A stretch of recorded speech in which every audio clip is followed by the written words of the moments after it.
오늘 하나님께서 우리에게 주시는 귀한 말씀 함께 보도록 하겠습니다. 사도행전 28장 23절부터 28절까지의 말씀과 빌립보서 3장 10절부터 12절까지의 말씀입니다. 그들이 날짜를 정하고 그가 유숙하는 집에 많이 오니 바울이 아침부터 저녁까지 강론하여 하나님의 나라를 증언하고 모세의 율법과 선지자의 말을 가지고 예수에 대하여 권하더라. 그 말을 믿는 사람도 있고 믿지 아니하는 사람도 있어 서로 맞지 아니하여 흩어질 때에 바울이 한 말로 이르되 성령이 선지자 이사야를 통하여 너희 조상들에게 말씀하신 것이 옳도다. 일러스되 이 백성에게 가서 말하기를 너희가 듣기는 들어도 도무지 깨닫지 못하며 보기는 보아도 도무지 알지 못하는도다.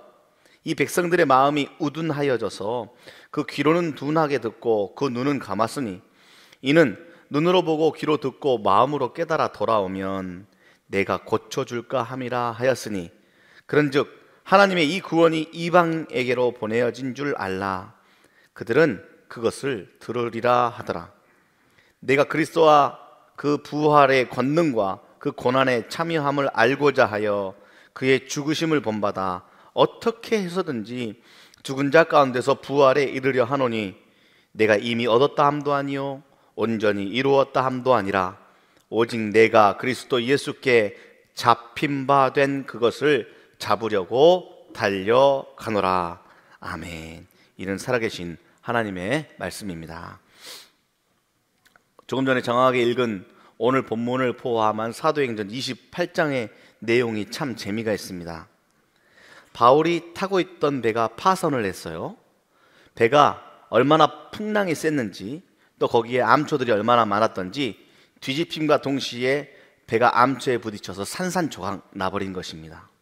그러자 배에 타고 있던 사람들이 한번 살아보겠다고 막 널판지 붙잡고 수영할 줄 아는 사람들은 막 수영을 해서 근처에 있는 섬에 도착해서 겨우 목숨을 부지했습니다. 그 섬의 이름이 멜리데 섬입니다. 들어보신 분들 계시죠? 비가 막 계속 내리고 있고 추운 날씨라 사람들이 만신창이가 되었습니다. 몸이 바다에 빠졌으니 다 젖었죠. 그래 그 모습을 보던 멜리데 섬 원주민들이 있었어요. 착했나 봐요. 불쌍히 여겨서 한쪽에 몸을 말릴 수 있도록 불을 지폈습니다.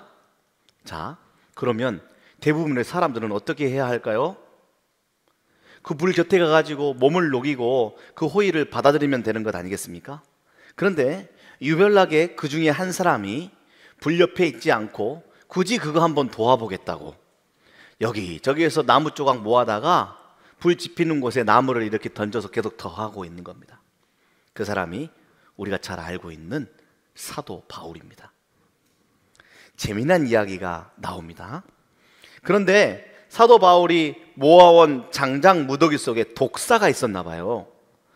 불이 뜨거우니까 장작을 샥 던졌을 때에 그 무더기에 딸려 들어간 독사가 뜨거워서 순간적으로 한번 살아보겠다고 숑 튕겨져 나와가지고 장작을 던진 사도 바울의 손을 앙 하고 물었습니다.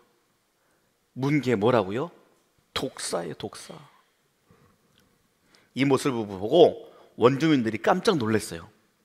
우리의 일상적인 생각과 다르게 원주민들의 신앙에 맞게 원주민이 사도 바울을 뭐로 인지하기 시작했냐면 살인자라고 인지하기 시작했습니다. 그 이유가 있어요.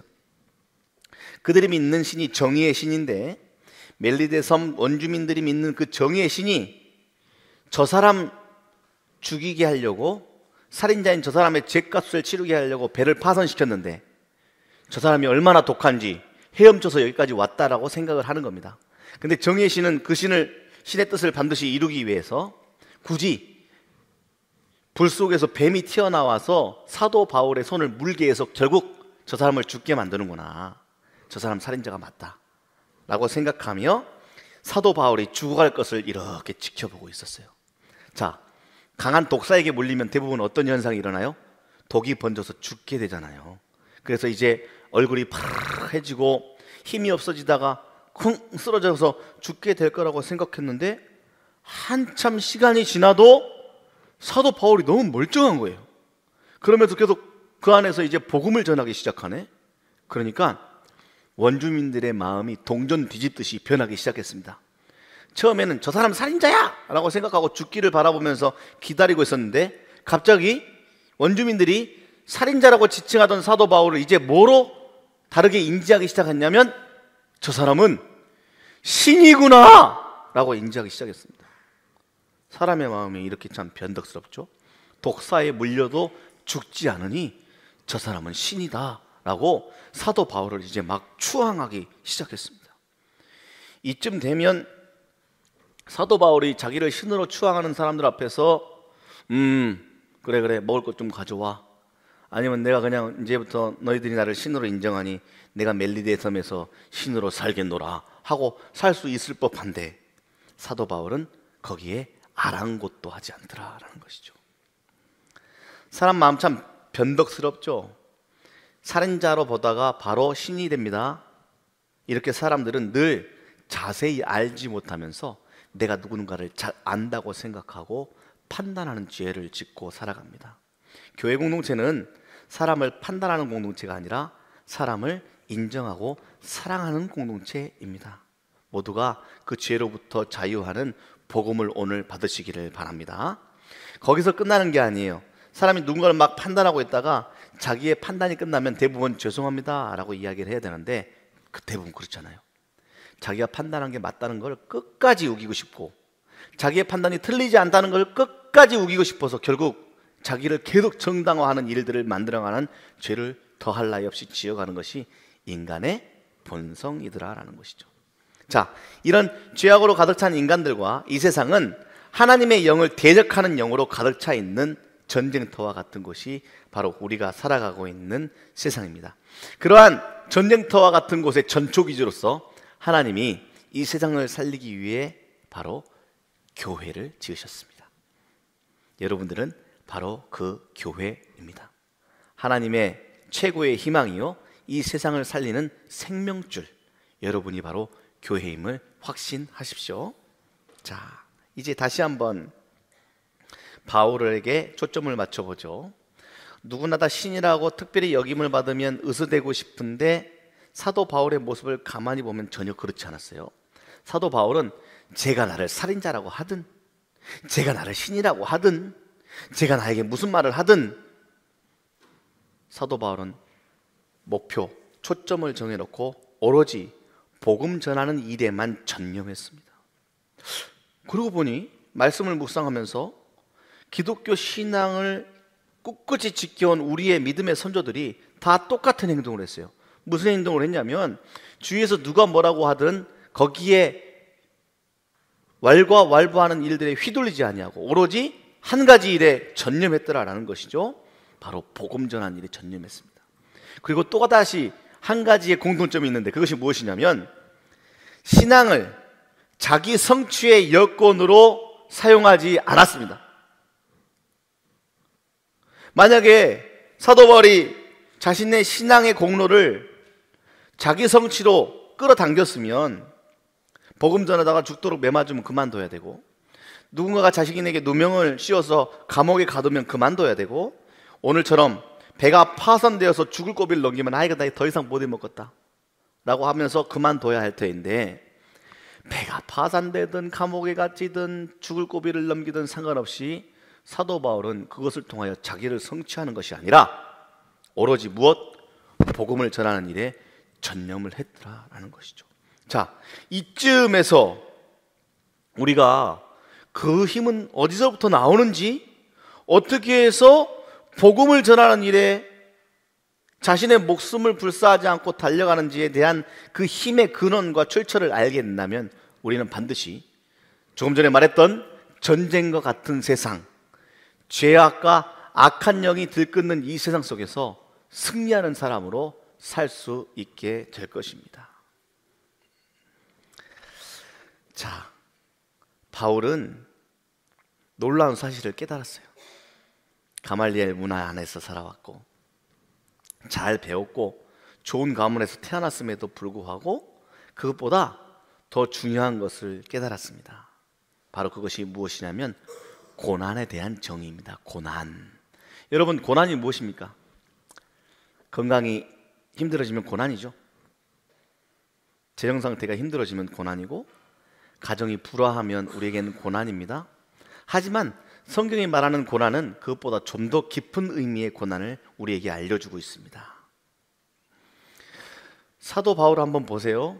사도 바울이 지금 당하고 있는 이 일들은 무엇으로부터 시작했냐면 아이러니하게도 예수 믿기 시작하면서부터 시작된 문제들입니다.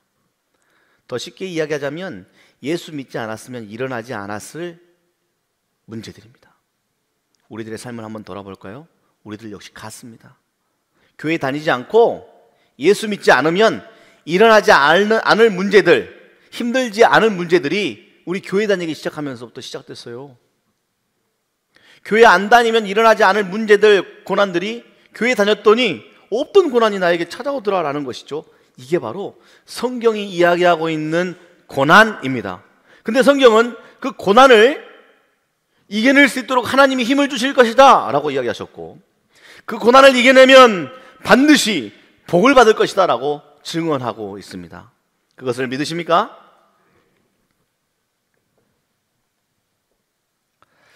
그래서 예로부터 계속해서 믿음의 사람들은 예수 믿으면 문제가 해결됩니다 라고 이야기하고 있는 것입니다. 이상하잖아요. 예수 믿으면 문제가 생긴다더니 예수를 믿으면 문제가 해결된다고? 이것을 이해하기 위해서는 제가 조금 전에 말씀드렸던 것처럼 우리가 흔히 말하는 고난, 몸이 아픈 고난보다 더 깊은 것, 재정이 부족한 것, 가정이 힘든 것보다 더 깊은 그것이 해결될 수 있는, 그래서 그것이 해결되면 가족의 불화도 끌어안을 수 있고 재정의 어려움도 이겨낼 수 있으며 몸의 건강도 불사하고 오로지 사도 바울처럼 한 곳에 전념하고 집중할 수 있는 힘이 샘솟아 오른다. 그것이 바로 기독교인의 삶이다 라고 말하고 있습니다. 오늘 본문인 빌립보서 3장 10절과 11절의 말씀을 우리 시간 다 같이 한번 읽어보도록 하겠습니다. 시작. 내가 그리스도와 그 부활의 권능과 그 고난에 참여함을 알고자 하여 그의 죽으심을 본받아 어떻게 해서든지 죽은 자 가운데서 부활에 이르려 하노니. 사도 바울이 말하는 인간의 현실은 고난과 죽은 자 가운데서가 현실입니다. 그리고 믿음은 바로 이 죽음과 고난을 이해하는 것부터 시작되는 것입니다. 예수를 믿기 시작하면 문제가 시작되죠. 없던 문제가. 이것처럼 예수를 믿기 시작하기 위해서 생겨나는 고난이 나에게 닥치는 것을 이해하기 시작하면 그때서부터 내가 이제 선한 영향력을, 힘을 갖기 시작하니 악한 힘이 나에게 쫓아오기 시작하는 것이구나 라고 인지하는 믿음의 시작이 여기서부터라는 것을 사도 바울이 정확하게 우리에게 안내해 주고 있죠. 그래서 예수님도 제자들에게 이렇게 가르쳐 주셨어요. 예수님을 믿는 믿음이 생겨나는 것은 삶의 필수이다. 너희들이 나를 믿고 복음을 전하는 일들 가운데 고난은 필수다. 자, 여러분 각오하십시오. 믿는 자로 살아간다면 이 세상에서 믿지 않는 영과 우리가 받아 누릴 수 있는 복을 회방하기 위해서 쫓아오는 악한 영들의 공격을 종종 받게 될 것입니다. 그런데 여기서 그치는 것이 아니죠.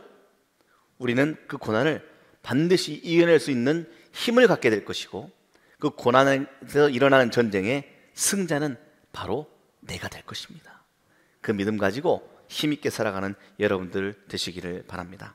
그래서 세상의 구조는 이제 딱 두 가지로 대칭됩니다. 하나는 악한 힘, 나머지 하나는 하나님의 힘입니다. 그래서 이 둘은 섞이지 아니하고 늘 정면으로 대항하며 긴장감 있게 살아가는 것이 우리가 현재 살아가고 있는 이 세상의 구조입니다.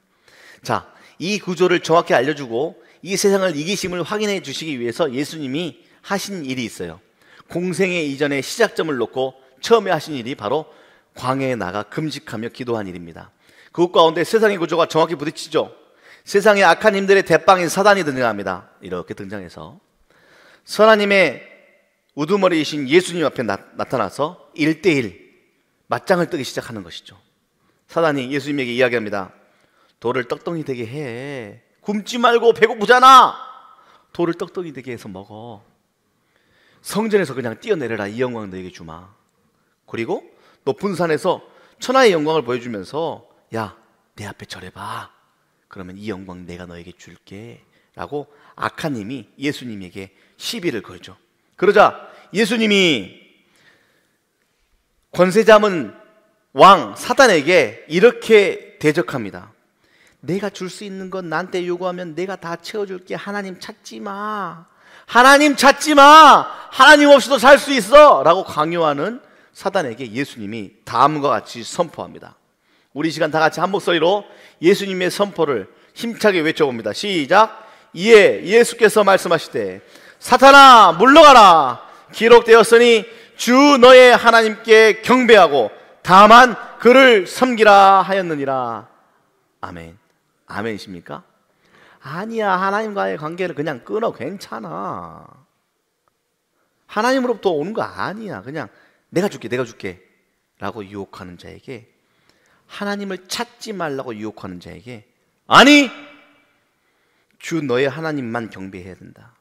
다만 하나님으로부터 모든 것이 온다는 것을 선포한 예수님의 멋진 승리를 우리는 목도하고 있습니다. 근데 우리가 살아가면서 이런 선택이 쉽던가요? 어렵죠. 이 선택이 얼마나 어려운지 성경이 이것을 고난이라고 이야기하고 있다니까요. 반대의 한 사람을 봅시다. 태초에 하나님이 천지를 창조하시되 자신의 형상대로 완전한 사람을 창조하셨고 그 사람의 이름을 아담이라 하였느니라.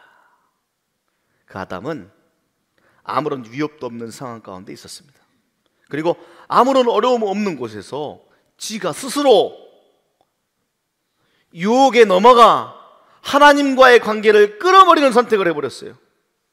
너 이 선악과 먹으면 하나님처럼 될 거야 라는 그 한마디에 아무런 위협도 어려움도 없는 상태에서 그 선악과를 따며 하나님과의 관계, 하나님을 찾지 않기를 작정하는 죄를 지어버리는 일을 해버렸습니다. 이게 누구의 모습? 바로 나의 모습입니다. 하나님이냐 세상이냐 선택하는 과정 가운데 우리는 늘 어떤 선택을 하면서 살고 있는지를 한번 생각해 보십시오. 아니요, 더한 질문 한번 드려볼까요? 여러분, 어떤 선택의 기로가 오긴 옵니까? 이게 세상적인 것이고 이게 하나님의 것인데 무엇을 선택할까? 고민은 하십니까? 고민은? 아니면 그냥 오호 하면서 그냥 내가 보기 좋은 거 그냥 고민 없이 마구마구 손으로 잡아버립니까? 가만히 살펴보면 혹여 선택의 과정이 올지라도 우리는 그 선택의 과정 가운데 결국 세상을 선택하는 좌절을 반복하는 인생이더라. 여러분, 가슴에 손을 한번 얹어보세요. 이렇게 고백해 봅시다. 주여, 저는 세상을 늘 선택하고 살아갑니다. 너무 길었나요? 저는 세상을 늘 선택하고 살아갑니다. 이렇게 고백해도 괜찮습니다. 그 이유는 선택의 과정 가운데 늘 좌절하는 우리를 하나님이 너무 잘 알고 계시기 때문에 그렇습니다. 그리고 우리를 결코 버리지 않는다라고 계속 우리에게 이야기해 주고 계십니다. 하나님은 여러분들 버리지 않으십니다. 여러분들이 잘못 선택했다고 여러분들을 버리지 않으십니다. 오히려 좌절한 우리, 상처 입은 우리, 죄악에 물든 우리를 회복하시기 위하여서 하나님은 그 거역한 세대, 우리들의 삶의 자리, 죄인인 우리를 향하여 거역했던 그 자리에 독생자를 보내주셨습니다. 이것이 바로 하나님이신 예수님께서 이 땅 우리에게 오심입니다. 어떻게 할지 고민하고 있는 상태가 아니라 쟤네들 봐라, 내가 저 죄 짓고 있는 우리 아들 딸들 향해서 갈까 말까 어떻게 할까 고민하고 있는 상태가 아니라 죄 짓는 우리를 발견하자마자 우리를 향하여 위협과 침뱉음과 채찍질 당함을 다 감당하면서까지도 우리의 삶 가운데 뛰어 들어오셔서 하나님을 거절하는 이 인류의 한복판에 오셔서 죽음의 자리에 서서 새로운 반전을 이루셨고 지금도 그 일들을 계속 이루어가고 계시는 주님이 우리와 함께하고 계십니다. 그러니 처음에 함께 보았던 빌립보서 3장 10절과 11절의 말씀을 우리는 더 깊은 의미로 받아들여야 됩니다. 보십시오. 내가 그리스도와 누구와? 그리스도와 그 부활의 권능과 그 고난에 참여함을 알고자 그의 죽으심을 본받습니다. 어떻게 해서든지 죽은 자 가운데서 부활에 이르려 하기 위함입니다 라고 성경이 우리를 알려주고 있고 예수님의 사랑을 알려주고 있습니다. 자, 근데 여기서 제일 중요한 키포인트를 마음판에 새기시길 바랍니다. 자, 이제 이 복음이 이 죄악된 세상에 좌절하고 있는 우리를 향해 달려온 예수님, 인간이 되신 하나님이 도대체 누구를 위하여서 왔고 어디에서 만들어진 것일까? 다 배신한 나를 위해서. 나를 해치려는 적국에 들어가 적국 속에 들어가 나를 살려보겠다고 자신이 구세주임을 밝히시고 그를 반항하는 이들의 칼을 받아내고 그들의 총을 받아내면서 나를 살리고자 이 땅에 뛰어드신 하나님, 그 예수님의 놀라운 삶이 오늘 우리를 살리고 있음을 믿으십시오. 자, 우리가 종종 착각하는 게 있습니다. 신앙의 정말 중요한 이슈입니다. 그것이 무엇이냐면 우리는 늘 이렇게 생각하지요. 내가 믿어줘서 하나님, 내가 하나님 앞에 헌금해서 하나님, 내가 교회 안에서 봉사해서 제가 이번 주 주일 나가줍니다. 진짜 나 이번 주일 나가줘. 나 진짜 힘든데 나 어제 야근했는데 오늘 나 진짜 힘들지만 교회 가서 예배 드려줍니다. 하나님, 제가 가지고 있는 돈 진짜 아까운 거예요. 근데 제가 하나님에게 봉헌하는 겁니다. 저 진짜 시간 없어요. 우리 애들 집에서 울고 있는 거 아시잖아요. 그럼에도 불구하고 내가 와서 헌신해 줍니다. 그러니 하나님의 복이, 하나님의 지켜보호하심이 나에게 있는 것이 당연하지요 라는 구조로 우리는 종종 신앙생활을 해나가고 있습니다.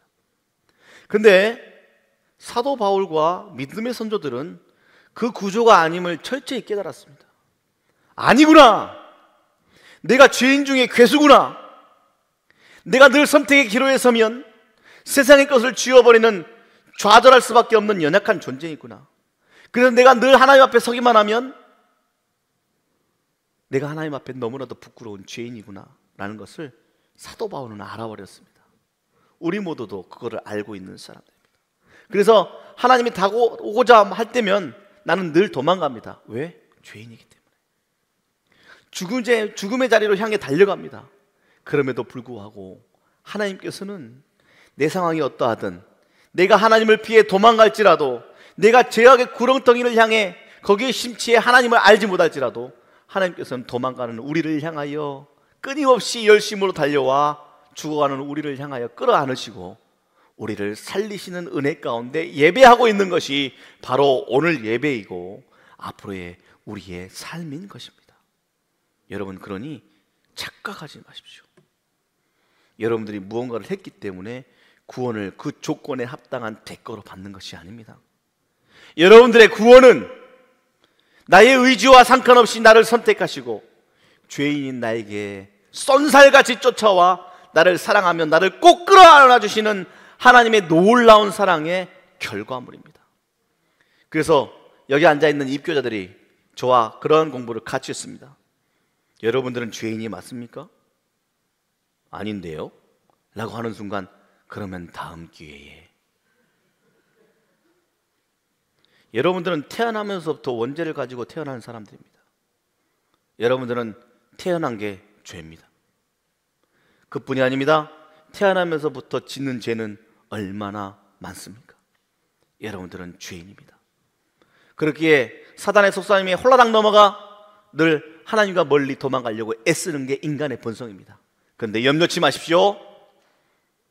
그 모진 고난 다 받아내면서 여러분들을 살리겠다고 예수님이 오늘 또 여러분들의 삶에 풍덩 뛰어들어 쫓아가 도망가는 여러분들에게 쫓아와 여러분들을 가로막고 끌어안아 여러분들을 죽음의 자리에서 영원한 생명의 자리로 옮기고 계시니 여러분들은 복받은 사람입니다.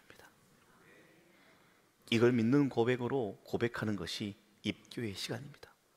하나님, 나는 부족하고 내 힘대로 살 수 없는 세상에, 더 나아가 부끄러워 고개조차 들 수 없는 죄인인 나에게 하나님이 거룩한 옷을 입히시사 영원히 살 수 있는 생명과 더불어 이 세상을 이길 수 있는 힘을 주신 하나님의 자녀가 바로 저입니다!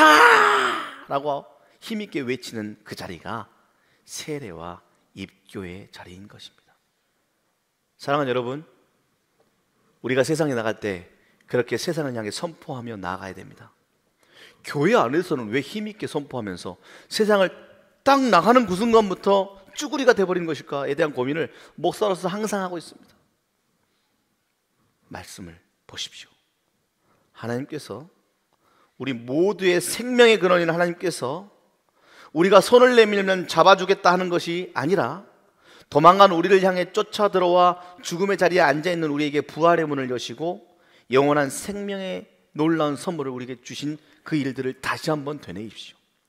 그리고 그 힘을 붙들고 세상을 향해 선포하고 호령하십시오. 주님이 나와 함께 하신다. 사단이 예수님을 유혹했듯이, 또 예수님이 유혹하는 사단에게 선포했듯이 오로지 하나님으로부터 나오는 것을 붙들어야만 살 수 있다. 우리는 그것을 한 글자로만 외치면 됩니다. 오직 예수. 오직 예수.